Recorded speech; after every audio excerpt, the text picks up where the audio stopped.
네, 매주 화요일에는 용감한 기자들과 만나는 시간입니다.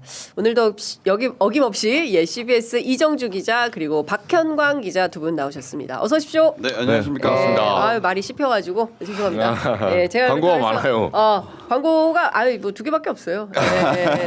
질문하는 기자 광고 있어요? 어제 아쉽습니다. 저희도 광고 좀 해주세요. 질문하는 기자 매주 월, 화, 수 저녁 7시 30분. 오늘도 합니다. 오늘도 합니다. 오늘 누구 나와요? 오늘은 노이본 변호사. 노이본 변호사. 저희도 섭외하고 싶습니다. 그래요? 헌재 이거랑 오늘은 사장 남천동에 헬마우스.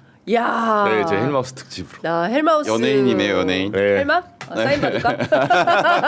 헬마에도 여기 한번 아니 제가 한번 나오라고 했더니 시간이 안 맞아요. 아침에는 자기는 일을 하지 않는다. 그리고 뉴스공장 나가더라고. 서운해하고 계십니다. 뉴스공장은 일이 아니구나. 헬마 내가 밥도 사고 그랬는데 뉴스공장 나가더라고. 영향력에서 밀리었다. 제가 많이 섭섭하다. 전하면서 요새 사장 남천동 정말 잘 나간다. 좋습니다. 후배들이 잘 되니까 정말 너무 좋아요. 네. 자 그런데 잘 안 되는 게 있으니 헌법재판소. 진짜 기자들 사이에 정보 좀 얘기해 주세요. 기자들 사이에 도는 정보. 어디서도 들을 수 없는 정보를 이정주 기자가 얘기 좀 해주십시오. 아니 근데 기자들은 대부분 이번 주를 안 넘긴다 이렇게 보고 있어요. 네, 지난주에 금요일 설 있었는데 지금 헌재 내부 상황은 사실 아무도 몰라요. 그렇죠. 아무도 모르고 그 헌재에서 막 지금 그러니까 기자들이 제일 혼돈스러운 게 뭐냐면 찌라시가 막 돌잖아요. 그렇죠. 밖을. 무슨 뭐 보수 성향 3명이 반대했니 어쩌니 저쩌니 하는데 저는 그것도 하나의 지금 역관계라고 봐요. 그러니까 그건 아무도 알 수 없다 지금. 관계가 지금 진행 중이다. 반대로 이렇게 해서 반응을 보고 그 지지층을 결집시키려는. 그래서 아무리 뭐 정영식 재판관이라고 해도 마음속에 있어요. 마음속에 지금은. 근데 이제 저희가 보는 거는 그 사람들이 마음속을 볼 수는 없으니까 이제 정황을 보는 거죠. 이 전체적인 현재 권성동의 어떤 발언들, 승복해라, 어째라 저째라 막 이렇게 하면서 그리고 캠프의 움직임, 뭐 이런 것들을 봤을 때 이번 주는 넘기지 않는다. 이렇게 보고 있죠. 헌재 홍보심의관 전화 받습니까 요새?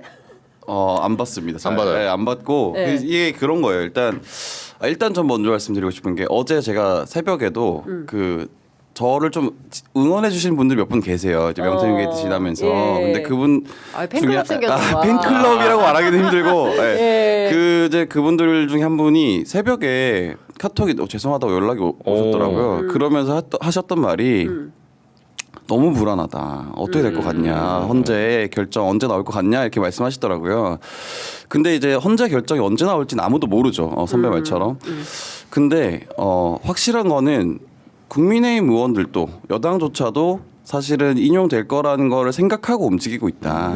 그러니까 그 부분은 좀 걱정 안 하셔도 될 것 같다. 라는 말씀 좀 드리고 금요일에 뭐 결정 난다라는 말이 있었죠. 근데 사실 저는 이제 국민의힘 의원 한 분한테 또 얘기 들었던 게 그분 추측으로는 다음 주로 넘어갈 수도 있을 것 같다.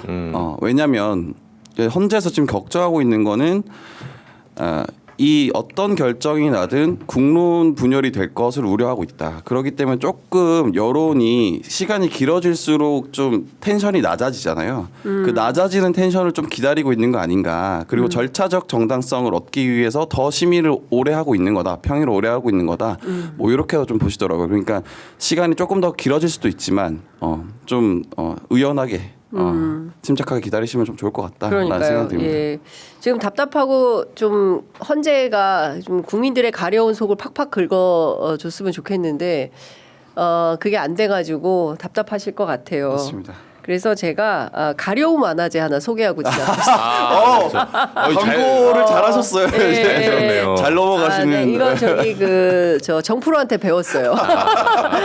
장르만 열도 배웠습니다. 자 이번에 소개할 제품은 가려움 완화제 글루타셀 스프레이입니다. 사회적 스트레스가 많은 계절인데요. 피부도 스트레스를 받으면 쉽게 예민해진다고 합니다. 또한 환절기가 되면 유난히 피부가 건조해지면서 가려워하시는 분들이 많은데 요때 글루타셀 스프레이를 뿌려주시면 좋습니다. 적절한 실내 습도 조절이나 수분 섭취를 자주 해주시는 것도 좋은데 그럼에도 불구하고 습관처럼 어딘가를 긁고 계시다면 글루타셀 스프레이로 긁지 않도록 해주는 것이 중요합니다. 합니다.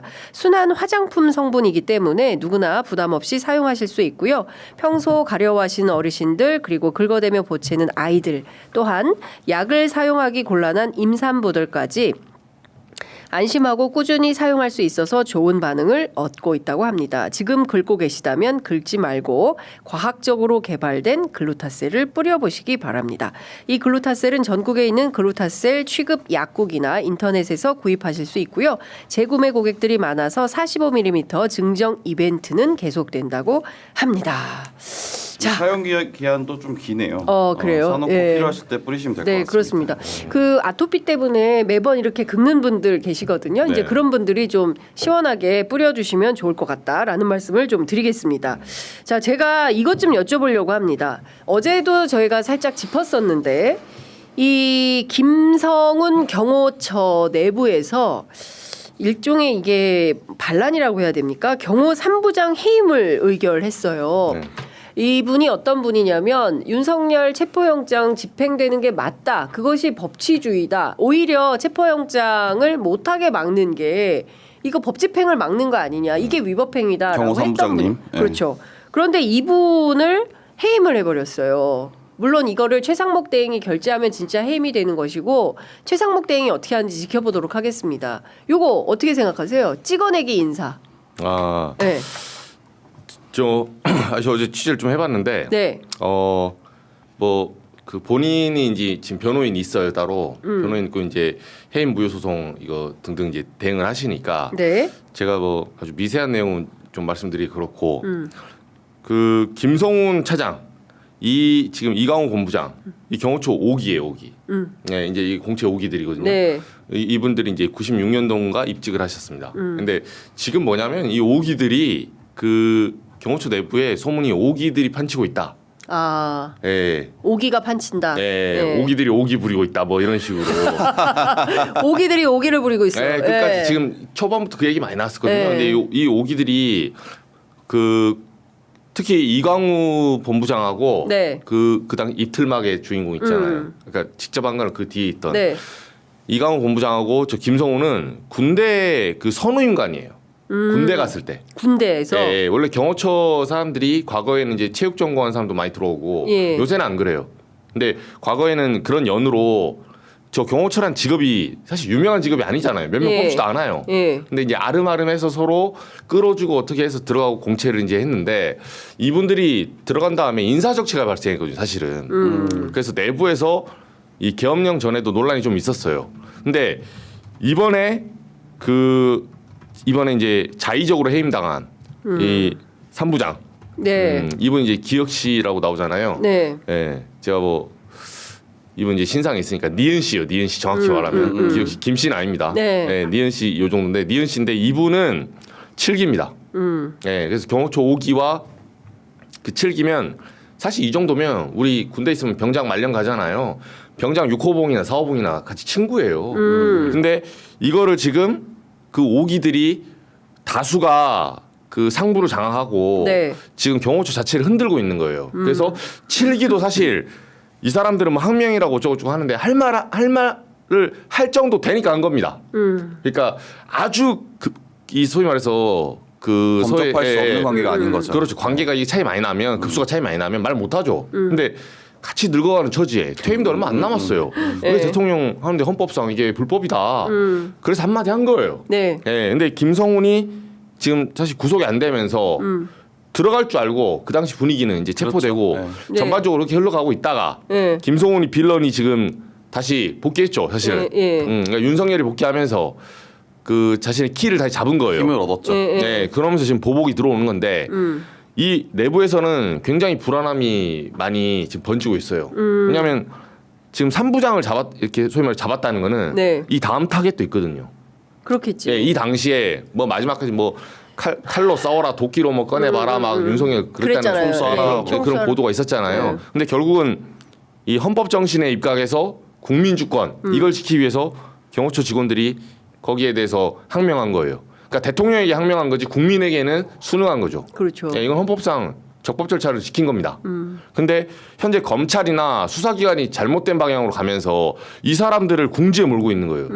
근데 김성훈 차장은 지금 비아포 문제 있죠. 네. 사실 이거는 심우정 총장까지 이제 타고 올라가서 특검에서 맞아요. 이거 사실은 정권이 누가 되든 간에 이건 잡아놔야 돼요, 사실은. 네, 이거 용납이 안 됩니다. 여기까지 왔다는 거는 비아폰이 그러니까 이번에 이제 그 영장 한 번 더 신청했잖아요. 경찰이 네네네. 네 번째 예. 신청했는데 요 결과를 봐야 되는데 한 번 더 꺾으면 심우정 공범이에요, 사실상. 비아폰에 뭐 있는 거예요, 그리고. 네. 그리고 지금부터는 당연히 1월부터 12월 3일부터 시작을 해서 네. 비아폰에 손을 대는 순간에 증거인멸입니다, 무조건. 네, 그래서 요거를 지금은 이 사람들이 좀 밀리고 있는데 탄핵 선고가 나고 나서 요 부분에 대해서 우리가 조기 대선 치르지만 그 김성훈 차장에 대해서는 특검이나 또는 민주당이 뭐 나중에 집권하게 되면 특검 또는 국조를 펼쳐서라도 네. 요 부분은 비아폰을 꼭 확보해서 이분은 끝까지 처벌해 줘야 돼요. 네.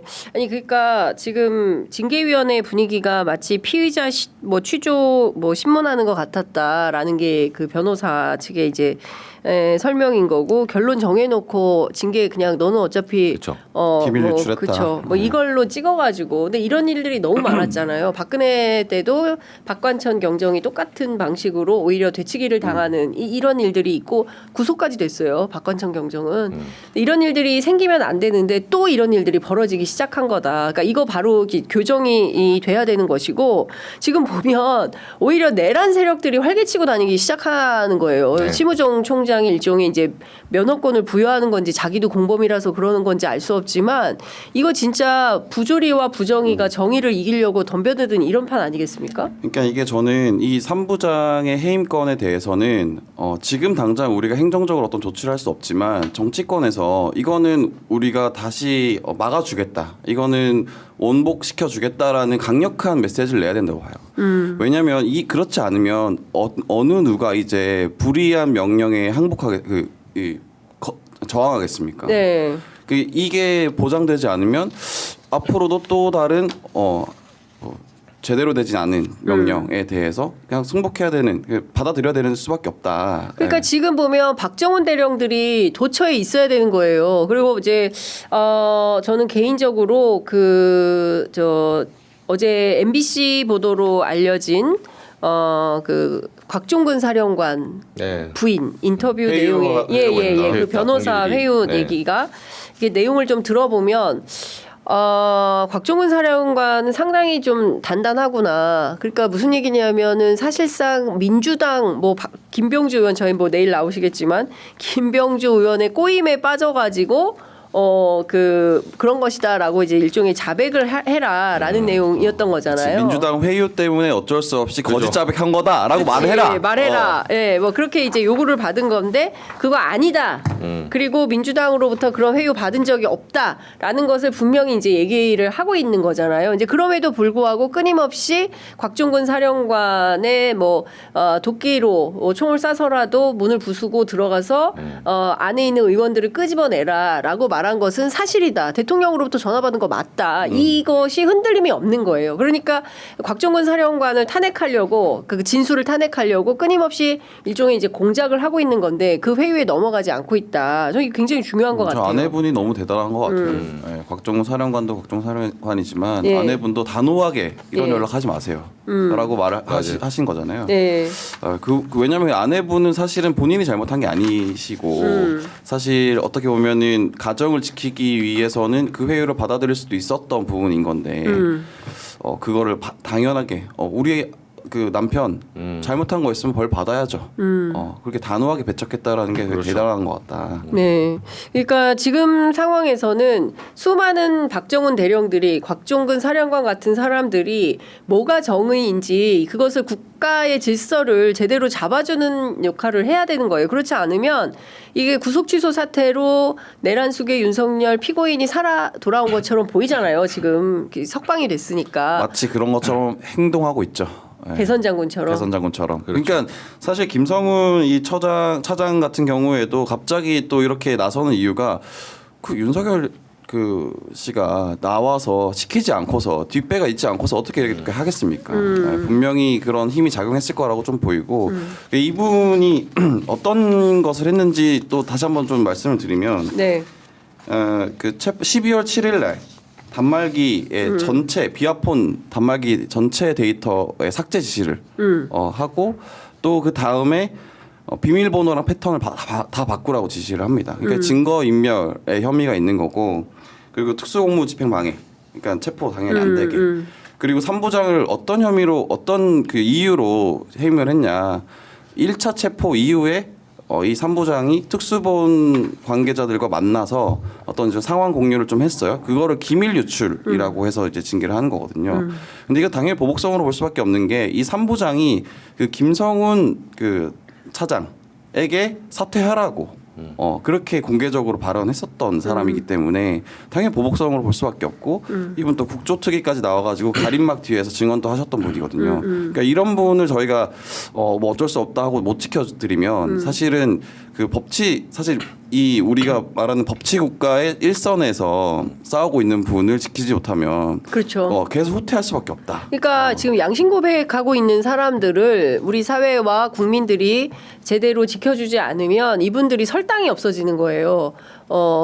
그런데 이제 저쪽에서는 끊임없이 내란 세력들은 이제 회유하고 협박도 하고 그리고 강압도 할 거 아니겠습니까? 그리고 이 기류가 꺾인다고 생각하면 그 다음에는 어떤 폭력이 저질러질지 그것은 알 수가 없는 상황이 되는 거라서 저는 우리 시민들이 꼭 지켜드려야 되는 말씀하신 대로 박정훈 대령을 시민들이 사실 지켜낸 거지 않습니까? 무죄 판결이 나오도록 그런 것처럼 똑같은 방식의 양심 고백을 하는 그런 공익제보자들을 지키는 노력이 필요하다라는 생각이 좀 드는데 진짜 황당해요. 이런 얘기를 했다는 거잖아요. 그 곽종훈 사령관 육사 동기 변호사가 배모 변호사인데 대통령 구속 취소로 분위기가 바뀌었고 도움을 주려고 하는데 왜 거절을 하느냐. 민주당에 협박당하고 이용당했다고 밝혀보면 어떻겠냐. 나중에 땅을 치며 후회할 거다. 이런 얘기를 했다는 거예요. 그러니까 만약에 이제 곽 전 사령관 지금 같은 태도를 계속 보이면 당신한테 치명적이다. 민주당이 보호해 줄 거라고 믿는다면 나중에 땅을 치며 후회할 거다. 황교안 전 총리 무료 변론 해준다 이거 얘기하면서 자유우파에서 도움 주려고 하는데 왜 거절하냐 이런 얘기를 했다는 거예요. 김병주 의원 등 민주당에 협박 이용당했다. 민주당 요구에 따라 한 진술은 전부 탄핵몰이 내란몰이 위한 것이다. 이렇게 이게 사실이 아니다. 당당하게 밝혀보면 어떻겠냐. 이런 얘기를 했다는 거잖아요. 그러니까 종합을 해보면 어떤 거냐면 그러니까 그런데 이제 곽종근 사령관은 무슨 민주당을 믿겠어요? 그러니까 민주당 믿고 이런 얘기 하겠습니까? 보인다고 진영 논리로 접근하는 그러니까. 거예요. 이게 저는 이게 되게 웃기다고 생각했는데 게 곽종근 사령관은 그냥 자기가 있는 그대로의 사실 진실을 그냥 그대로 얘기하는 거다. 그렇죠. 근데 이 배모 변호사 그분이 봤을 때는 이게 민주당과 합작해서 하는 거군. 거기에 민주당이 널 지켜줄 것 같냐? 이런 얘기하는 것 자체가 너무 진영 논리에 갇혀서 얘기한다. 이거 정치적 사안으로 보고 있다. 물론 정치적 사안이긴 하죠. 아니 근데 민주당이 무슨 상관이겠어요? 민주당이 뭐 어떻게 지켜줘요? 정당이 곽종근 사령관 지금 뭐 내란과 관련해서 그렇지 않습니까? 구속되어서 재판받는 피의자를 정당이 어떻게 지켜줘요? 그게 아니라 지금 이분이 얘기하고 있는 이 양심 고백에 대해서 국민들이 어떤 그 여론으로 이분에 대해서 이런 회유하지 마라 이런 거는 이제 주의 주장으로 할 수 있겠지만 뭐 당이 뭐 해줄 수 있는 거 없는 거 아닙니까? 네. 아니 저거는 더 말이 안 되는 게 저는 야당 보고 지켜달라는 게 말이 됩니까 그게? 그러니까 곽종근 사령관이 없는 걸 지어내서 네. 그러니까 사실은 윤석열 말이 맞는데 사실은 그때 끄집어내라 한 적도 없는데 사실은 도끼로 부술한 적도 없는데 그걸 만들어낸 거를 야당이 너한테 그렇게 도끼로 찍어내라고 했다 해 이렇게 이게 말이 돼요 여러분? 그러니까요. 들어보시면 그리고 저거 이제 탄핵 그 이제 8, 9차 변론할 때도 많이 나왔는데 사람들이 조금 잊고 있는 게 있어요. 이게 그 특히 이제 국민의힘 쪽 사람들 보면 그 전체 이제 퍼즐 중에 홍장원 1차장부터 시작해서 전체 퍼즐 중에 조금이라도 좀 틈이 보이잖아요. 왜냐하면 진술이라는 게 이제 기억에 의존하다 보니까 처음 진술과 두 번째 진술이 조금 다를 수도 있어요. 그치. 근데 우리가 전체 맥락이란 게 있거든요. 그렇죠. 네, 맥락에서 근데 그런 것만 가짜 뉴스로 잡아가지고 딱 그 극우파 시위에 호의판 신문 뿌리고 요거 잘못됐다. 요거 진술 오염됐다. 그렇게 얘기하는 거예요. 그래서 제가 답답한 게 저희도 이제 제가 우파 쪽 이제 그 국민의힘 오래 출입했으니까 의원들하고 이제 통화하다 보면 처음에는 화기애애하기 시작하다가 요새 힘들시다가 마지막에는 싸우고 있어요. 그러니까 나중에는 맞아요. 내가 왜 이분을 설득해야 되지? 네, 그렇게 예를 들면 각종군 사령관 같은 경우는 간단합니다. 그 뭐 끌어내 이렇게 안 했다 했잖아요. 네. 그때 당시에 헌재 변론에서 나와서 사령관이 얘기를 했어요. 자기가 무전기를 켜고 있었다고. 통화했을 때 윤석열하고 통화하는데 그러니까 윤석열의 지시를 내려온 거를 이게 맞습니까? 그럼 그런 게 맞습니까? 이런 통화를 하는데 네. 통화를 하면서 전체 대원 한 200명 이상이 듣고 있는 그거를 제가 봤을 때는 그게 뭐 의도인지 아닌지 모르겠지만 자기도 모르게 그 지시할 때 무전기를 켜고 있던 거예요. 그래서 실시간으로 대원이 그때 200~300명이 같이 들은 거예요. 그 말을. 네. 왜냐하면 군인은 또 동호 반복을 하거든요. 야 국회의원 끌어내. 복창하죠. 예, 국회의원을 끌어내란 말씀이십니까? 도끼를 찍어. 도끼 말씀이십니까? 이걸 복창을 해서 무전기로 실시간 전달했다니까요. 군대는 그렇구나. 예, 그래서 네. 좀 바보 같죠, 그죠? 네. 우리 입 들어가면 바보 되거든요. 근데 원래 명령 받은 거를 확실하게 내가 받은 그렇죠. 명령이 맞는지 확인해 줘야 돼요. 예. 그렇죠. 예, 군대에서는. 예, 뭐 물 한 잔 마셔. 물 말씀이십니까? 이렇게. 그냥 물 한 잔 마시면 왜 이렇게 바보처럼 그러고 똑같은 말을 하고 있는 거예요? 그렇게 생각되죠. 다른 나라 군대도 그런가? 우리만 그래요? 다른 나라 다른 군대 나라도 비슷해요, 근데. 네, 복창하는 건 예썰.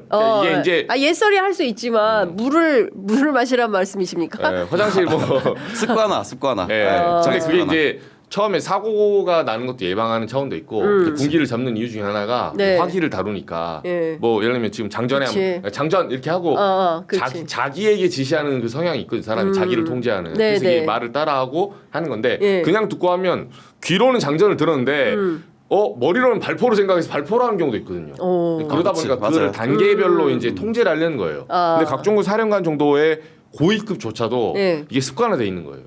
그러다 보니까 도끼로 찍으라면 도끼로 찍으란 말씀이십니까? 이렇게 황당하지. 솔직히 제3자가 보면 얘네 뭐하지? 이러지만 그렇게까지 복창을 하니까 자기도 기억에 남는 거예요. 그리고 여기 저는 윤석열 쪽에다가 늘 해주고 싶은 말이 네. 아니 국민의힘 의원들 자기들 유리한 것만 맨날 이렇게 뽑아서 쓰거든요. 그래서 이런 거 나올 때 곽정근 사령관이 거짓말한다? 그러니까 그 같이 들었던 실시간 들었던 무전기 들었던 200~300명 있잖아요. 잡아들여요. 잡아들여서 같이 얘기 들어보면 되겠네. 그러니까. 그럼 속 들어가요 또. 그러니까 본인들 유리한 것만 얘기해. 그러니까 이런 게 곽종우 사령관이 어제 했던 말이 좀 다르고 어다르고 약간 어감이 변한 게 있어요. 그런 거 콕 집어내요. 그러니까 그 집어낼 때마다 제가 그 국민의힘 쪽하고 의원들한테 말할 때 알겠으니까 그 300명 다 부르면 되겠네. 그러네. 네, 불러요. 다 불러. 네, 없던 거 왜 민주당이 너네 300명한테 지금 거짓말 치냐. 민주당 믿고 하다가 안 된다. 네. 말을 하세요 그렇게 재판 가서. 차라리. 네, 근데 그런 거는 한마디도 안 합니다. 그러니까 더 큰 이거를 소위 말해서 이 모든 논리를 뒤집을 수 있는 네. 더 큰 증거들과 정황들과 이미 나온 그런 어떤 발언들이 있어요. 그건 다 무시하고 네. 조금 뭐 잡히면 진술이 오염됐다. 오염됐다. 네, 태평양에서 잉크 한 방울 떨어뜨린 거 오염됐다. 이 바다는 오염됐다. 진짜 이런 소리 하고 있는 거예요. 사실 오염되지도 않았어요. 그러니까요. 그러니까 네. 지금 말씀 주신 대로 너무 많은 사람이 들었기 때문에 그리고 다 부하들이 들었기 때문에 곽종근 사령관은 진술을 바꿀 수가 없는 겁니다. 없죠. 네. 지금 바꾸면 이분이 죽어요. 그렇죠. 오히려 네. 자기가 뭐 이런 사람이 다 있어 이런 취급을 받게 되는 거예요. 그러니까 제가 보기에는 곽종근 사령관의 부인도 마찬가지고 이제 지금까지 해왔던 주장을 수미일관 그리고 잘못했으면 감옥 가야지 그럼요. 법률적 책임 져야지 이런 판단을 가족과 부인 그렇죠. 하고 있다는 거잖아요. 본인 스스로도. 부인도 이렇게 지지를 해주고 있으니까 곽정우 사령관도 당당하게 밝힐 수 있는 거. 그렇습니다. 그리고 네. 이렇게 동시다발적으로 발생한 일들은 우리도 뭐 여러 가지 취재하다 보면 현장에서 보지만 숨길 수가 없어요. 숨길 수 없죠. 예, 장기적으로 가면 네. 그 현상을 정말로 나만 본 것 같아도 드론이 봤을 수도 있고 그쵸. 뭐 남말은 뭐 지가 듣고 뭐 반말은 맞습니다. 뭐 이게 하지만 새가 듣고 하지만 예. 그것처럼 곳곳에 또 증언들이 있고 정황이 있기 때문에 이거를 바꿀 수가 없어요. 그런 강심장은 없어요. 그렇습니다. 지금은. 예. 자, 서울신문 단독 보도가 오늘 있는데요. 김용현도 국회 선관위 병력 을 중점적으로 투입해라라는 지시를 윤석열 내란수계가 했다. 이제 이런 내용이에요. 그러니까 이게 일종의 동어 반복의 효과도 있는데 저는 이 이제 추미애 의원실에서 서울신문에 그 이제 단독을 준 것 같은데 그 내용을 종합해 보면 이런 겁니다. 당시 이제 계엄군이 선관위를 점거했을 때 선관위 직원들이 이런 얘기를 한 거예요. 너무 무서웠고 당일 잠을 자지 못할 정도로 괴로웠다. 예? 이런 얘기를 하고 있는 것이고 실제로 윤석열 주장처럼 경고성이 아니라 선관위, 국회 장악해서 완벽하게 비상계엄을 통해서 국가를 전복하려는 이런 생각을 갖고 있었던 것이다. 이게 계속 확인이 되는 거예요. 누구를 통해서 사실 그 내란의 직접적인 그 동조범? 그렇죠.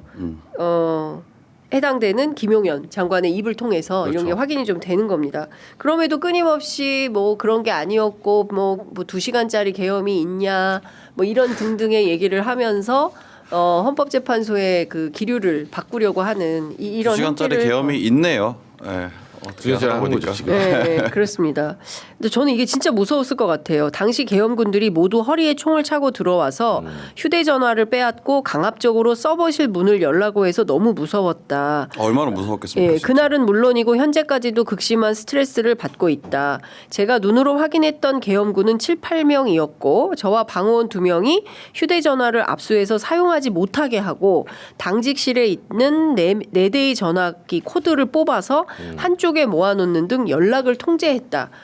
그러니까 이 선관위에 당일 당직 서던 근무자들에게 계엄은 물론 비교할 수는 없지만 이게 군인들이 권총 차고 들어와가지고 당신 휴대전화 내놔. 그다음에 여기 가 있어. 그다음에 어떤 조치가 내려질지 모르는 거잖아요. 아 그럼요. 그게 얼마나 큰 트라우마로 인생에 남겠습니까? 저는 밤에 악몽 꾸고 막 그럴 것 같아요. 사실상 그게 어떤 일이 벌어질지 아무도 모른다. 사살을 시킬 수도 있는 거잖아요. 계엄이 터졌을 때는. 네. 그러니까 그런 공포까지 생각할 수밖에 없는 거죠. 당사자 입장에서 최악의 일을. 네. 얼마나 무서웠겠습니까? 그렇습니다. 그러니까 저는 이걸 마치 이거 뭐 누가 죽거나 다친 것도 아닌데 그거 뭐 2시간짜리 뭐 아무것도 아닌 걸 가지고 민주당이 오히려 내란을 일으켰다라는 식으로 주장을 하는 것에 대해서 이거 헌법재판관들이 물론 제대로 판단을 하시겠지만 너무 황당무계한 주장인 거다. 이런 거에 속아 넘어가면 안 된다라는 생각이 좀 듭니다. 어제 MBC 보도 보셨습니까? 계엄 전에 아파치 얘기가 충격적이었어요. 떴어요. 네. 외환죄죠 외환죄. 그렇습니다. 네 당시, 차례나. 예. 그리고 마지막엔 11월까지 했다라는 네. 거 보면은 마지막까지 시도를 한 거죠. 그리고 심지어 합참이 이것도 추미애 의원실이 단독 엄청나게 많이 하고 있어요. 제가 좀 모셔보려고 했더니 바쁘신가? 너무 바쁘셔서 못 나왔어요. 안 나오세요? 지금 보니까 오마이 나가 계시네. 주대 추미애 의원님 저희 프로그램도 좀 참고해 주시기 바랍니다. 통상훈련이고 3월에도 예정돼 있다라고 하면서 돌연 취소를 했어요. 그러니까 어떤 내용인지 뉴스를 안 보신 분들 위해서 설명을 좀 드리면 아파치 헬기 아시죠? 공격용 무기. 탱크 이것을 잡는. 그렇습니다. 북방 한계선을 따라서 비행시키는 훈련을 4번이나 한 건데 4번이나. 작년에. 그렇습니다. 계엄 직전에 그렇죠. 당시 참여한 군인들이 어떻게 얘기를 하냐면 이렇게까지 자극해도 되나 싶을 정도로 북쪽으로 비행을 했다. 더 심각한 것은 적의 눈에 띄도록 높게 비행해라. 벌써 보통은 안 뛰도록 하죠. 그러니까 눈에 안 띄도록 하는데 적의 눈에 띄게 높이 그것도 비행을 통신도 해라. 비와 통신이 아니라 그냥 일반 통신으로. 더 네. 심각한 도청 게 강하게. 교신이 도청이 가능한 일반 통신망을 통해서 해라. 나 때려달라 이 소리죠. 나 때려줘. 네, 구타 유발하겠다는 거예요. 야 이거 너무 심각한 거 아니야? 너네 때릴 거니까 너 가만히 있을래? 계속 이 얘기를 한 거죠. 그러니까 계속 북한을 향해서. 그죠. 네. 계속 우리한테 우리 좀 쏴줘 한 건데 안 쏴준 거죠. 북한이 얼마나 그 정상 국가인지를 보여주는 사례입니다. 북한은 전쟁하고 싶지 않아요. 적어도 이 사례를 보면 북한은 절대 도발하거나 그래서 전쟁하고 싶지 않아요. 비상계엄 터지자마자 북한이 철도 끊고 본인들 진지구축한 거 아닙니까? 쳐들어올까봐. 우리는 절대 도발하지 않겠다. 네, 역설적이죠 지금. 그러니까요. 맨날 북한 보고 도발한다고 하더니. 그러니까 맨날 북한더러 도발한다 그랬는데 평양에 무인기가 떠도 아파치 헬기가 4번이나 와서 야 우리 좀 때려줘라고 하는데도 우리는 먹고 살아야 돼. 야, 우리 민생이 중요하거든. 뭐 이러면서 안 한 거잖아요. 인내심이 대단합니다. 제가 김정은 다시 봤어요. 진짜 정은이 형. 네, 이거- 형이야? 정은이 형. 정은이 동생 아니에요? 저한테는 동생 저한테 한달 형이고. 동생인데 아, 동생이에요? 네, 동생인데. 아, 네. 김정은이 동생이죠. 네. 예. 저보다 신중한 것 같아요.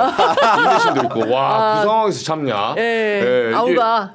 어쨌든 이게 그 경계선을 넘었다는 예. 거는 사실 영공에 대한 방위권이 있기 때문에 격추해도 할 말이 없어요. 국제법상. 그렇죠. 예. 근데도 그 확전을 우려해서 정말 이 시대의 피스메이커 정말 대단합니다 진짜 윤석열 윤석열이 도발에 예. 전범 될 뻔한 윤석열에 와 김정은 대단하네요. 예. 그러니까 이런 사례가 많아요 지금 보면. 그러니까. 무인기도 처음엔 아니라고 우리 거 아니라고 예. 하는데 품번이 똑같아. 그러니까. 우리나라 쓰는 예. 거랑. 그다음에 원점 타격. 네. 예, 그것도 매우 심각한 거잖아요. 한 동네를 그냥. 예? 혹시나 초토화. 오해 생길까 봐 말씀드리는데 이거 풍자입니다. 풍자. 풍자. 김정은을 좋아하는 게 아닙니다. 또 이렇게 하면 무슨 종북 아니 근데 혹시 어차피 걱정돼서. 어차피 태극기 집회에선 또 막 그렇게 부른 거 아니에요? 아니 그러니까 저는 참 진짜 네. 답답해요. 저 군대 갔다 왔어요. 국민여러분들 군대도 안 갔던 놈들이 저한테 계속 종북좌파라는데 당신들이 종북좌파예요. 윤석열 부동시로 안 갔잖아요. 부동시 네. 맞는지 아닌지도 지금 의혹인데 네. 군대 안 간 수저 빽빽해요. 그리고 그 이런 군대 문제 나오면 사실은 아니 뭐 그런 말 하잖아요. 저희 황현필 역사 선생님이 제가 이제 한번 그 5.18 때 내려갔잖아요. 네. 광주 내려갔는데 그 말 하더라고요. 하도 뭐라 하니까 그 전원책 변호사 한 말 있잖아요. 네. 김일성 개새끼 뭐 김정은 어. 그거 받고 시작하겠다고 아. 시작하시더라고 바로. 뭐 김일성 개새끼 김정은 이게 죄송하지만 그 용어니까 네. 김정은 개새끼 뭐 김정은 개새끼. 아, 우리 프로에서 욕하면 안 되는데. 아, 그날 나온 워딩이 그런. 어디. 전원책 변호사가 그러니까 그만큼 자기를 십자가를 밟아보라 이 소리 아닙니까? 그러니까 십자가를 밟고 시작하더라고요. 예. 저도 저희 다 그래요. 누가 북한을 좋아합니까? 예, 그렇죠. 예. 요즘 같은 아니 비트코인하고 다 주식 있고 하는데 북한 가면 다 뺏기는데 누가 그걸 좋아해요? 그리고 그 우리 사회가 이미 자산 뭐 계층 오히려 자본주의가 너무 극화돼서 문제지. 예전에 종북좌파 그런 시대가 아니에요. 그렇죠. 특히 젊은 세대들은. 네. 아니 그리고 그것도 저는 종북좌파라는 워딩을 누가 만들어낸 건데 누가 종북을 하고 싶은 사람이 어디가 있겠습니까? 한반도 평화협력을 하자는 얘기지. 당연하죠. 북한이 예. 뭔데 종북을 해요? 그러니까 다 싫죠. 그렇죠. 누가 북한에 지금 대해서 넘어가라고 한다고 넘어갈 사람이 얼마나 되겠어요? 네. 우리나라에서. 예. 네, 북한으로. 아니 이미 다 봤잖아요. 꽃제비부터 해가지고 얼마나 네. 경제 상황이 어려운지. 그럼요. 사실 저는 이제 통일부 출입 기자 할 때 북한을 몇 번 가보잖아요. 아. 그럼 진짜 참 불쌍해요. 어렵게 삽니다. 예, 그리고 그때는 1995년 대기근 사태로 100만 명이 죽었잖아요. 네. 그 다음에 이 영양 상태가 정말 심각합니다. 그러니까 한국에서 간 기자들과 북한의 관료 또는 거기 있는 노동자들, 그러니까 개성공단에 와 있는 노동자들이 사실 평양에서 다 차출되었다, 뭐 엘리트들이다, 뭐 이제 이런 그쵸, 얘기를 그쵸. 했는데 그 사람들의 수준도 비교할 수가 없었어요. 근데 그거를 가서 본 현장에 갔다 온 기자들이 그거 보고 종북을 하겠습니까? 아유 큰일 나겠다 다 생각을 하지. 그러니까 없어요. 이미 그런 건 없고 공산주의도 없어요. 전 세계에서 공산주의를 누가 합니까? 공산 전체주의라는 것 자체로 국민들을 옛날에 갖고 있던 이 무슨 전전 세대들을 현혹시키는 거죠. 마치 그런 게 진짜 있는 것처럼. 그러니까 윤석열이 본인이 독재하고 싶어서 지금 한 거잖아요. 그렇죠. 본인이 그러니까 사회주의도 무슨 주의든 간에 그 어떤 민주주의 여기에 반대하는 하나의 캐치프레이즈 걸고 본인이 네. 본인 나라 만들고 싶어서 그렇죠. 독재하려고 시도한 거 아닙니까? 맞습니다. 그게 본질이에요. 네. 독재하려고. 여기가 전체주의예요. 여기가. 여기가? 지금 윤석열이 지금 전체주의 하려고 하는 그렇죠. 거고 우리가 지금 지금 현재 판결도 사실 진행되고 있지만 아직도 전체주의의 그 공포에서 네. 지금 개와 늑대의 시간을 보내고 있는 거예요. 사실은. 맞아요. 굉장히 네. 중요한 시간을 보내고 있는 지금 거고. 역사에서 우리가 진짜 그러니까 정말 위중한 순간을 지나고 있는 겁니다. 이 역사를 우리가 어떻게 살아내느냐에 따라서 말씀하신 대로 대한민국이 전체주의 국가, 정말 유럽에서 스웨덴에서 그리고 그 영국이 우려하는 대로 전체주의 독재 국가의 길로 가느냐 아니면 제대로 된 민주공화국으로 가느냐 우리 좀 이따 이제 민간국가 얘기를 해야 되는데 우리가 오죽하다가 이런 단계까지 온 거예요. 누구 때문에? 윤석열 때문에. 그렇죠. 예, 윤석열 하나 때문에 나라가 이렇게 초토화가 되고 조선일보가 2주 전에 쓴 기사 보니까 박근혜 때 쓴 사회적 비용이 얼마나 그랬더라? 1,670조? 사회적 갈등으로 인해 예. 발생한 비용이 예. 갈등 비용. 그렇죠. 갈등 비용이. 그러니까 그거는 저희가 사실 정형화하기 힘든 건데 어떻게 좀 분석을 해본 그렇죠. 거죠. 그렇죠. 네. 그 국무조정실에서 분석을 해본 거더라고요. 당국대인가 건국대 그 외주 용역을 줘가지고. 근데 그런 걸 비교해 보면 진짜 극심한 사회적 비용을 치르고 있는 거예요. 그러니까 매 주말마다 집회 나가잖아요. 안 그래도 되는데. 엄청나죠, 이게. 예, 이 에너지가 엄청난 겁니다. 그런데 이제 우리 국민들이 지금 거의 끝에까지 왔어요. 여기까지. 이번 주 넘어가면 터집니다. 제가 보기에는 이번 주까지 헌법재판소에서 결정 안 낸다. 그러면 저는 이 분노의 함성이 헌재로 간다고 생각해요. 어떻게 생각하세요? 아니, 저는 그러니까 지금 헌재 무용론을 우파에서 많이 주장하잖아요. 네. 근데 원래 이제 헌재가 생긴 거 잔재가 이제 독재 국가의 잔재들이에요, 보통은. 헌법재판소가 있는 나라가 유럽에서도 이제 독일입니다, 독일. 나치의 이제 히틀러 독재 이게 여론 재판 내지는 여론으로 민주주의를 하다 보니까 히틀러는 실제로 독재를 한 게 아니에요. 투표로 당선된 사람입니다. 당시에. 그렇죠. 그래서 여론 독재를 한 거죠. 굳이 말하면. 근데 다수의 국민들이 그런 가스라이팅을 당해서 전쟁을 일으킬 수도 있다. 이런 어떤 반성적 고려에서 나온 게 이제 헌법재판소 같은 거거든요. 네. 마지막에 이제 뭐 몇 명의 현인 해가지고 그 소위 말해 중우정치, 중우정치를 어느 정도 그 베이스에 깔고 있는 거죠. 네. 때로는 여론들이 잘못 판단할 수 있다. 그럴 때 현인들이 잡아줘야 된다. 이런 약간 선민의식적 그런 제도도 있는 거예요. 네. 근데 우리나라가 이제 전두환 독재 이후에 87 체제 넘어오면서 헌재를 넣었는데 헌법재판소가 지금 사실 이런 문제 가지고 뭐 각하를 한다, 기각을 한다, 없애야 됩니다. 사실은. 그리고 저는 그 결과에 떠나서 지금 극우들이 하는 주장과 별개로 네. 이 체제에 대해서는 한 번 더 이번 사태가 끝나면 우리가 점검을 해봐야 돼요. 그러니까 심우장 검찰총장이 어떻게 구속 취소 즉시 항고를 하지 않고 이런 체제를 흔들 수 있는가? 수천 명의 수만 명의 지금 시민들이 나와서 시위를 해서 윤석열 잡아 넣으려고 그 겨울에 그 고생을 했는데 검사 나부랭이 한 명이 뭐 즉시 항고 안 해서 풀어준다? 이게 나랍니까? 그러니까요. 이게 우리가 국민 주권이 있는 거예요? 이거는 선진국에서 있을 수 없는 일이에요. 네. 그리고 제가 미국에 이 계엄이 이제 한참 진행되고 있는 와중에 제 지인이 이제 미국에 사는 지인이 왔어요. 제가 물어봤거든요. 그 미국에서 이제 원래 그 육군사관학교 웨스트포인트 그쪽에 이제 뭐 아는 사람도 있고 좀 사업하는 사람인데 국방 쪽에 제가 근데 미국에서는 이게 이제 마셜로 뭐 이렇게 하잖아요. 예. 한동훈 대표 잘 쓰더라고요. 마셜로 하면서 계엄 굳이 마셜로라 하면서 너네 나라는 마셜로 뭐 아니 계엄이라 하면 되지. 아무튼 네.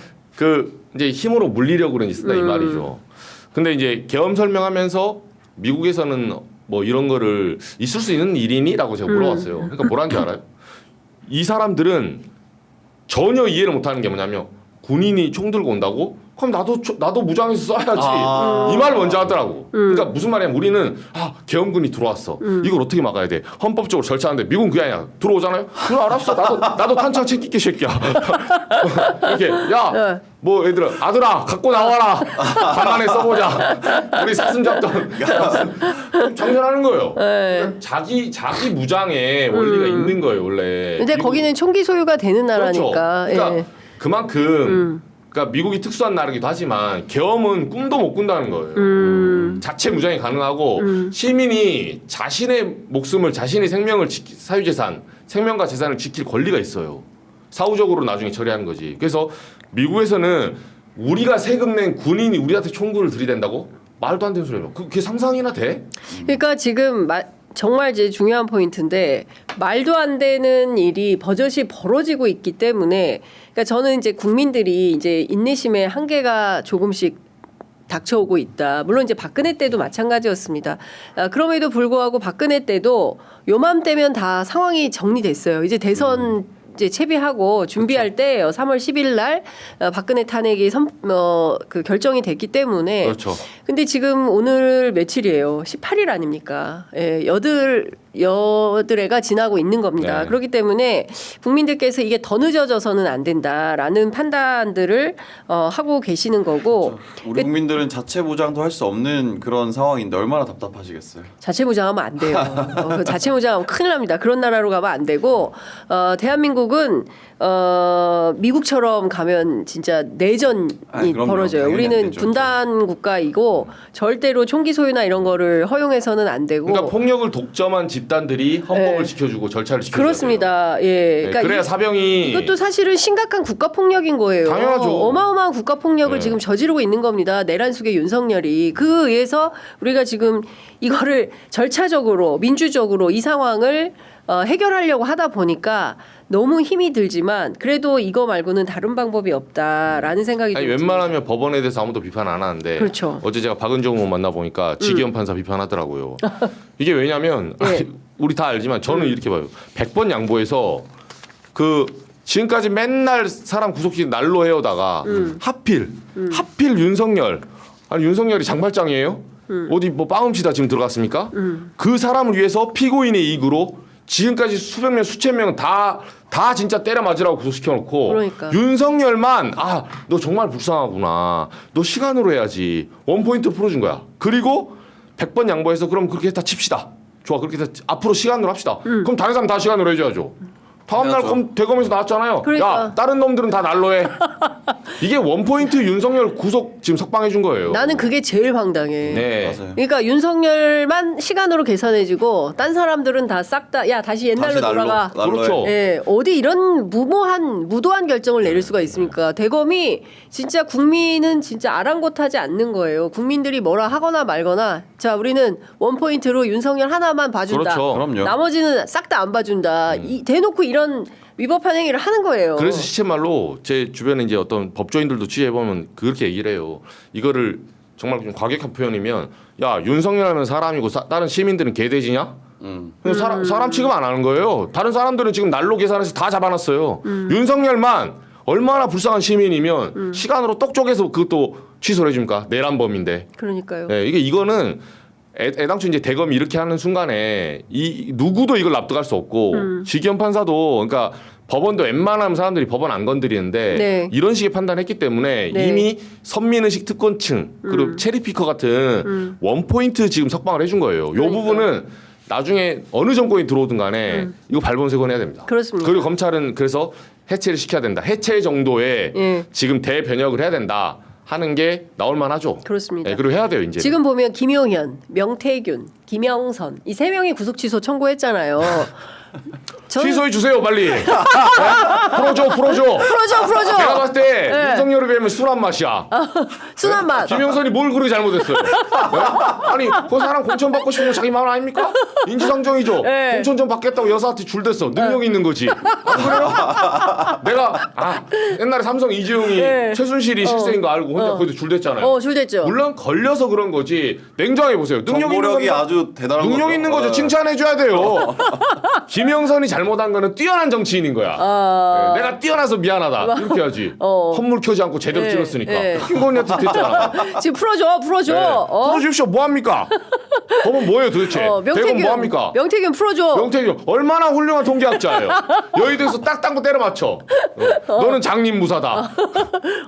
비유법도 사람 그러니까. 관상도 잘 보고 이 사람이 뭐 얼마나 그렇게 잘못했어요. 윤석열이 비하면 아무것도 안 해. 풀어주세요 빨리. 풀어줘. 네, 법 평등하게. 예. 윤석열보다 강자 한 명도 없어요. 예. 다 장발장이야 이 사람들. 그러니까. 예. 뭐 합니까 법원? 인권의 보루가 도대체 뭐 하냐고요. 빨리 풀어줘야지. 아유 정말 아사리판이다. 라는 생각을 하는 겁니다. 엉망진창입니다. 엉망진창이에요. 네. 그러니까 대한민국의 법치가 윤석열이 내란을 일으킨 그 이후에 완전히 멈춰 있다. 이런 생각을 안 할 수가 없는 겁니다. 이것 좀 여쭤볼게요. 이거 큰일 났어요, 지금. 앞서 저희가 박지원 의원님하고도 살펴봤는데 이 민감 국가 지정 이 문제 어떻게 해야 될까요? 근데 이거는 사실 어제 피지가 나오긴 했는데 이제 보도자료 외교부에서 이제 에너지 쪽 이제 산하기가 뭐 소프트웨어 문제다 뭐 또는 에너지 관련해서 어떤 이제 개발자들이 뭘 갖고 나오려다가 이제 했는데 이거는 저는 조금 더 봐야 된다고 생각해요. 왜냐하면 외교부가 일단 해명이 너무 늦어요. 이 보도 나온 게 이제 3월 10일인데 한 7, 8일 지날 정도로 이걸 파악을 못 하고 있었다. 그러니까 조태열 장관은 뭐 비공식적으로는 인식하고 있었는데 공식적인 뭐 이건 아니었다고 했다. 근데 그게 아니에요. 이거 4월 15일이면 이거 발효됩니다. 바로 들어와요. 그래서 지금 그 전에 풀어야 되는 거고 외교부에서 이게 나중에 논란이 되고 지금 야당이 들고 일어나니까 뒷수습을 한다고 이렇게 나온 거예요. 근데 민간 국가 저 지정된 거 국가들 보시잖아요. 대부분 뭐 시리아, 이란, 예, 그러니까 핵무기 사용하고 뭐 쿠바, 뭐 이런 나라들 그리고 이스라엘은 전쟁 중 아닙니까? 이스라엘 다 그런 나라들이에요. 전쟁을 하고 있거나 내지는 미국이 봤을 때 테러 국가들 이런 나라들이 주로 지정되는 거예요. 근데 여기에 우리나라가 지금 우방인 한미동맹 주한미군이 여기 주둔하고 있는 나라거든요. 근데 민간국가 지정한다? 이거 쉽지 않아요. 이게 단순히 그 기술적인 테크니션 어떤 문제라고 하는데 저는 그렇게 보지 않아요. 취재를 좀 하고 이게 있는데 왜 지정을 했느냐를 두고 논란이 있는 거잖아요. 지금 국민의힘에서는 이재명 때문에 했다. 그렇게 말을 하는데 이게 되게 웃기는 얘기예요. 이게 왜냐면은 이 지정이 되면 일단 원자력 인공지능 같은 첨단 기술 분야 교류가 좀 제한이 됩니다. 이게 굉장히 큰 문제거든요. 그리고 이게 왜 지정했느냐? 이게 사실 핵무기 만들려고 해서 지정한 거다라고 보는 게 맞는 거죠. 왜냐면은 지금 이 민간 국가로 지정돼 있는 나라들 보면 아까 말씀하셨지만 중국, 대만, 이스라엘, 이란, 북한, 러시아 뭐 이런 나라거든요. 다 핵무기 만들거나 혹은 전쟁을 내전 중이거나 뭐 그런 국가고 외신에서도 그렇게 평가를 해요. 로이터 통신 핵무기 개발 가능성 논의하는 가운데 나온 조치다. 계엄 선포 이후에. 네. 그러니까 이게 미국에서 어떻게 바라보고 있냐면 계엄 선포 이후에 그리고 1월에 이게 지정을 한 거거든요. 그죠. 바이든 정부에서 계엄 선포 이후에 얘네들 핵무기 만들 수도 있겠구나. 라고 생각해서 지정한 거다라는 저는 그렇게 보고 해외 외신에서도 그렇게 보고 있습니다.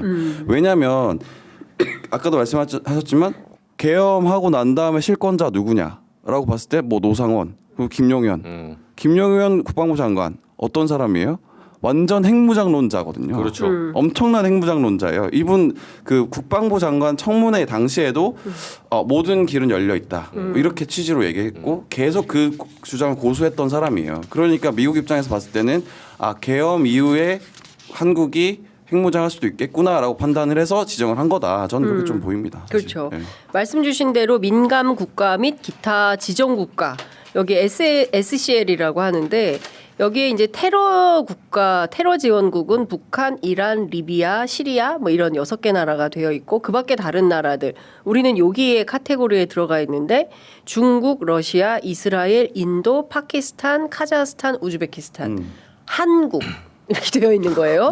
여기에 그러니까 중국, 러시아, 이스라엘, 인도, 파키스탄, 카자흐, 우즈벡, 한국 요 카테고리에 우리가 들어가는 게 맞는 정말 거냐? 생경하죠. 에? 생경한 우리 그런 좀 다른 나라들이라고 알고 네. 있었는데 이 나라들이라 그러니까 중국하고 러시아 우리 같이 묶인 거예요 지금 북중러인 줄 알았더니 북중한이야. 네? 뭐 이런 상황이 돼버린 겁니다. 그리고 이것은 테러나 지역의 불안정이나 핵 확산이 그러니까 핵 확산이 될 걸로 보이는 나라들 그렇죠. 그런 민감한 나라들을 이제 묶어놓은 건데. 뭐 물론 앞서 말씀하신 대로 마치 무슨 뭐 이재명 대표 때문에 이런 것처럼 밀어붙이기를 하고 있지만 누가 보더라도 전문가들이 보더라도 이것은 그동안 핵무장론을 주장해왔던 여권 관계자들 그리고 윤석열 대통령이 직접 미국에 가서 이런 얘기를 했었잖아요. 대학 했었죠. 강연에서. 그러니까 얘네들 진짜 하겠다. 이제 이런 생각을 정말 한 거죠. 그래서 한 건데 중요한 것은 실제로 핵무장을 하면 우리는 망해요. 망합니다. 네, 바로 제재당하면 네. 우리가 수출 국가이기 때문에 수출 주도형 국가들은 개방형 수출 국가잖아요. 네. 이런 나라들은 바로 미국에 보이콧 들어오면 제재 들어오는 순간에 경제 무너집니다. 그러니까 저는 그 핵무장론자들을 무조건 비판하진 않아요. 그러니까 일리가 있는 부분도 있어요. 일리가 있는 부분도 나름 있는데, 입장이 있는 거니까. 예, 저는 그 사람들에게 요구한 거 뭐냐면 방법론을 제시하라고. 아니 핵무장 좋죠. 집에 벤츠 타면서 타워팰리스 살고 해외여행 자주 가고 돈 펑펑 쓰면 좋아요. 자 돈을 벌어오는 방법을 제시하세요 아버지. 이렇게 얘기를 하는 거예요. 네. 누구나 펑펑 쓰고 사면 좋아요. 카드 한 달에 1,000만 원 쓰면 좋아. 근데 1,000만 원을 채울 만한 벌이를 해올 생각을 해야 되지 않습니까? 네. 합법적인 방법으로. 근데 당장 그러면 도둑질 하겠어요? 바로 감옥 들어갑니다. 지금 똑같아요. 이거를 핵무장을 한다는 거는 핵을 무장한다고 무장되는 게 아니에요. 네. 자연스럽게 지금 이제 상임이사국들 뭐 중국, 러시아, 미국 합법적 프랑스 갖고 있는 나라들 있죠. 그 사람들 어떻게 갖고 있어요? 2차 대전 이후에 자연스럽게 이제 참전국, 승전국 아닙니까 일종의 내지는 이제 히틀러랑 싸웠던 그러면서 자연스럽게 무기를 보유하고 군축 협상하면서 다른 나라 찍어 누른 거예요. 그거는 국제 질서에서 체스판에서 만들어진 하나의 형성된 질서거든요. 우리가 그런 기회를 잡거나 내지는 이 평시에서 이거를 발전하려면 다른 전략이 필요한 거예요. 전략적인 접근이 필요한 거지. 이거를 앞으로만 핵무장 말하는 사람들은 가장 우리나라에 역설적으로 핵무장을 더디게 하는 놈들이에요. 이게 나라 망하게 할 때 하는 소리예요. 근데 사실은 그 한반도 비핵화가 기본적인 우리 총 노선입니다. 서로 남도 북이 가졌으니까 우리도 가져야 된다. 이렇게 동등 비교를 하기 시작하면 우리의 경제 규모도 북한 수준으로 내려가야 돼요. 북한 국제사회에서 제재받지 않습니까? 북한하고 하려면 이게 국제사회가 무역도 안 되고요. 그러니까 맨날 밀수하고 뭐 막 이렇게 해서 먹고 살잖아요. 중국 의존도가 높은 중국 거예요. 의존도가 높고. 근데 이렇게 되면 한미 동맹도 깨져요. 그러니까 미국하고 우리가 동맹을 70년 한미 동맹을 깨면서까지 그리고 국제사회에서 규정한 핵 확산 금지 조약 NPT 탈퇴하고 그리고 더 이상 대한민국은 무역으로 먹고 살지 않겠다. 그럼 우리는 40년대 30년대 농업국가로 돌아가야 돼요. AI 시대에. 예? 그거를 할 거냐. 핵 확산을 하면서 이 미련한 선택을 할 거냐라는 겁니다. 당장 그 AI 전문가들 미국 가는데 제약이 생긴다는 거잖아요. 그렇죠. 이거 어떻게 할 거냐. 그리고 관련해서 그 한국 핵 정책학회가 국회 외통위에 제출한 정책 여부 용역 보고서가 있는데 거기에 보면 어떤 얘기가 나오냐면 일단 우리가 핵 확산을 하게 되면 국제 수출 통제 체제에서 배제돼서 반도체, AI, 우주 산업 이런 첨단 산업에 필요한 기술 장비 확보가 안 된다. 제약, 화학, 생명공학 이 산업 수출도 제한된다. 그리고 더 심각한 것은 우리 주요 은행들 있지 않습니까? 이 주요 은행들이 국제은행 간 통신협회의 국제결제망 여기에도 막혀요. 어디가 이랬습니까? 북한이 그랬잖아요. 그렇죠. 예, 북한이 이랬잖아요. 똑같이 우리도 대금 거래가 막히고 그렇게 되면 어떻게 되겠어요? 외국의 자본이 한국에 왔다가 싹 다 빠져나가는 거예요. 그러면 그렇죠. 우리 코스피는 어떻게 되겠습니까? 예? 완전히 나라 망하자는 것을 주장하는 게 국민의힘인 겁니다. 이런 방식으로 할 거냐? 난 이런 나라 살 수가 없어. 그러니까 이제 국내용 소위 말해서 국내용 정말 무책임한 선동용으로 핵무장 맞습니다. 던지고 사람들이 뒤에서는 그럼 so what? 이건 어떻게 할 거야? 그렇죠. 조선은 어떻게 할 건데? 반도체는 어떻게 할 건데? 금융은 어떻게 할 건데? 그러면 답이 없어요. 그렇죠. 그러니까 방법론 제시하는 선동이에요, 그냥. 맞아요. 핵 확산하자는 것은 우리도 북한 되자 이 주장을 하는 거예요. 그토록 북한을 싫어하고 맨날 종북좌파라며 그러면서 북한하고 똑같은 처지의 대한민국의 경제 지금 세계에 우리가 어떻습니까? 세계 10위권 경제 대국이고 세계 5위권 국방력을 가지고 있는 나라에서 야 우리도 핵 확산해가지고 북한처럼 가난하게 살자 이 말이 됩니까? 에? 말이 되는 소리를 해야 이거를 진짜 제가 가끔 보수 패널들이 저한테 막 핵 확산 얘기를 해요. 우리도 핵무기 갖자. 진짜 멍청한 주장을 하는 거예요. 핵무장하자. 무식하기 짝이 없는 거예요. 그러니까 그거를 딱 보니까 외통위 한국 핵 정책학회에서 싹 정리를 했어요. 국제 신용 등급 하락으로 이어지면 반도체, 전자, 자동차 이런 산업들도 싹 다 우리는 심각한 타격을 입게 된다. 뿐만 아니라 그토록 주장에 맞지 않는 원자력, 지금 방금 말씀하신 원자력 발전 중단, 원전 산업도 붕괴된다. 이렇게 되는 거예요. 아휴, 답답해서 제가 핵 쭉쭉 갖는 거 읽었습니다. 멋지죠.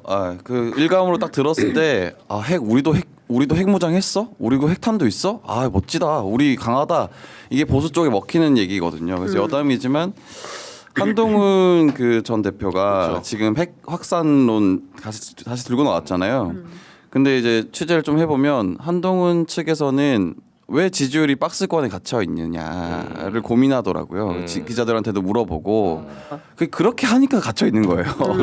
네, 다른 메시지를 내셔야지. 그러니까 중도층을 잡든 어떤 포지션을 다른 포지션을 잡아야 되는데 네. 뭐 애매하게 완전 보수도 아니고 또 보수의 마음을 또 다른 방향으로 살고 싶어서 핵 확산론 들고 나오고 그러니까 박스권에 갇혀 있는 겁니다. 맞습니다. 이럴 땐 이 말하고 저럴 때 저 말하고. 그렇습니다. 그러니까 그거 그렇다고 뭐 지금은 핵은 필요 없다. 어제 페이스북 올린 거 보니까 이거를 핵을 가짜는 건지 안 가짜는 건지 한동훈? 예, 무슨 말 하는지를 모르겠어요. 그 제가 갖고 왔던 우리가 3회독 했던 네, 그 책에. 국민이 먼저입니다. 똑같아요. 거기에 핵 확산 나와요? 아니 거긴 안 나오는데 어제 페이스북 보면 핵이 먼저인지 비핵이 먼저인지 알 수가 없어요. 메시지를 페이스북 보면. 네. 그러니까 지금 뭐 재처리가 먼저다. 핵 재처리 이제 시설 하는 거 그 풀어야 되는데 그것도 아니 뭐 지금은 한동훈 대표가 뭐 사실 전환길보다 지지율이 낮다는 설이 있어서 제가 뭐 무슨 솔직히 말해서 언급할 가치를 못 느낍니다. 네. 전환길 깨고 올라오세요. 그럼 제가 입이 아파가지고 제철 시설 제가 다음에 한번 얘기해줄게요.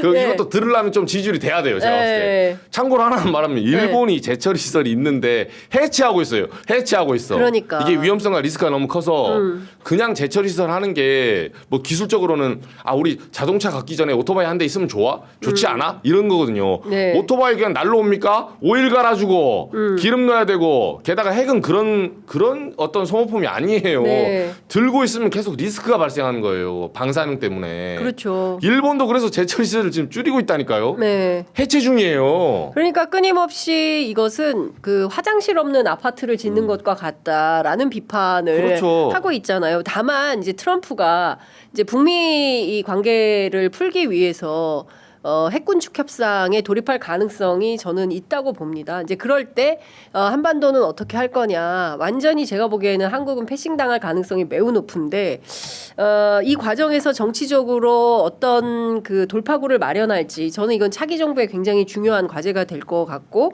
관련해서 뭐 핵 확산 이게 우리의 무슨 뭐 미래의 비전인 것처럼 얘기하는 것은 신문만 봐도 틀렸다는 것을 알 수 있다라는 말씀을 좀 드릴 수밖에 없을 것 같습니다.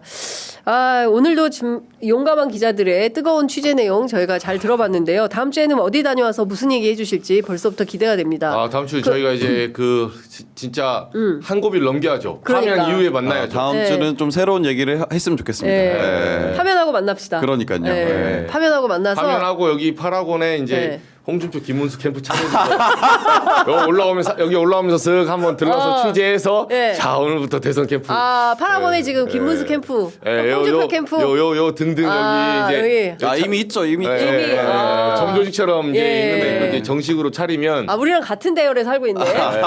여기 뭐 이렇게 층간소음 좀 심하시면 들어보세요. 회의하고 있어요. 이번에 회의하고 있어요? 핵무장론 1번으로 할까? 뭐 이런 식으로. 그렇구나. 공약 지금 개발하고 있을 수도 있거든요. 그렇군요. 네. 네, 옆방에서 지금 공약 개발하고 있구나. 네, 그럼 우리가 좀 말을 해줘야지. 네. 너 그러다 진짜 큰일 난다. 옆으로 나오려고. 그러니까. 전환기를 깨고 와라. 예, 전환기는 깨고 와라. 전환기 한동훈 설이 전환기를 굉장히 깨고 와라. 유력하게 또 돌고 있습니다. 네. 그래요? 전환기 출마한대요? 재밌지만 대선 출마? 대선 그러니까 출마요. 그런 얘기가 있어요. 지금. 아니 김건희 씨 출마설도 있던데. 그 얘기도 굉장히 강하게 있죠. 왜냐면 진짜예요, 근데?